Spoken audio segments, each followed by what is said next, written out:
फुटल्याचं बक्षीस म्हणून अहिरांना उपसभापती पद दिलं असं राऊतांनी म्हटलंय. तर सचिन आलेत, आता त्यांची क्रिकेटची टीमही येणार असं बच्चू कडू म्हणाले.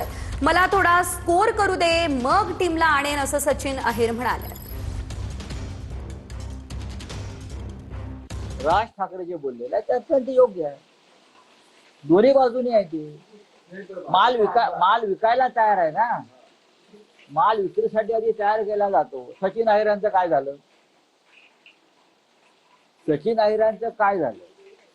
इकडले जे आमचे खासदार आहेत त्यांना फोडल्याचं बक्षीस म्हणून त्यांना उपसभापती केलं. कसं आहे, आता सचिन अहिर जे आलेले आहे तर सचिन सोबत क्रिकेटची टीम पण येणार आहे आणि ते आता राऊत रोखू शकत नाही आणि हे सगळं राऊतावरच खापर फुटल्या जात आहे. मला असं समजलं उद्धव साहेबांनी त्यांना खूप झापलं, फक्त मारायचं राहिलं. का जे परिस्थिती आलेली आहे हे राऊतामुळेच आली आणि त्याच्यामुळे ते आता चौताळून काही पण बोलायला लागलेले अशी अवस्था आहे. परळीतले सुनील शिंदे यांनी सांगितलंय की मी येणार नाहीये, अशा पद्धतीचं त्यांचं विधान आहे. नाही म्हणणारे पहिले येत असतात.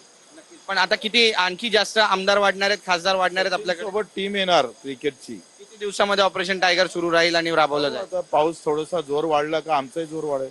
सचिन आ गए हैं कि सचिन की पूरी टीम भी साथ में आने वाली है, क्या कहना चाहेंगे? भाई सचिन ही काफी है ना, टीम की क्या जरूरत है? पहले मुझे तो मैच खेलने दो, कुछ स्कोर मुझे बनाने के बाद दूसरे प्लेयर को लाऊंगा.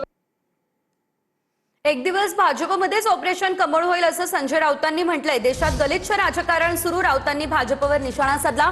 तमिळनाडूमध्ये टीव्हीकेचे आमदार फोडण्याचा प्रयत्न झाला असंही राऊत म्हणाले. ऑपरेशन टायगर, ऑपरेशन तुतारी, एक दिवस ऑपरेशन कमळ सुद्धा होईल. आपापसात आपाप. काल तामिळनाडूमध्ये टीव्हीके पक्षाचे आमदार फोडण्याचा प्रयत्न झाला. 35 फुटे.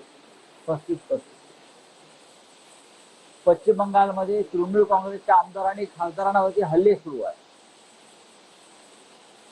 या देशाचं राजकारण इतक्या खालच्या पातळीवर नेऊन ठेवलं आहे भारतीय जनता पक्षानं